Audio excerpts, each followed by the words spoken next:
Good morning everyone, ngayon is February 10. So, update tayo dito sa binakurang lote na pagmamay-ari daw nila. So, ito yung papaya, hindi naman sinira. So, maganda, buhay pa rin. Tapos ito yung kalagayan ngayon. So, meron tayo ritong graba at buhangin. So, kahapon nag-start sila. Ngayon, pag bumalik sila malamang magbabakod na sila.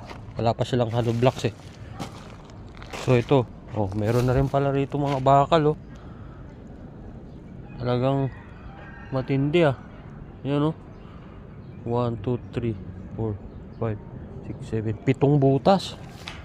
So matibay pa to sa relasyon. Ayun nilagyan na nila ng pang kalimutan ko tawag dyan. So dito pala sila muna nakapokus. Dun sa kabila pa lang naghuhukay pa lang So bali ito 300 square meter. Yan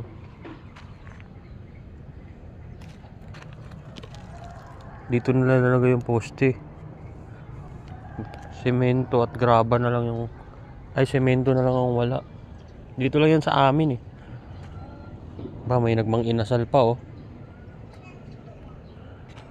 Ayan sayang So pakita ko naman yung kabila dun sa dulo.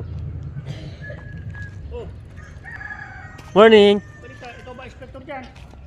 In-inspect ko yung hindi nila store.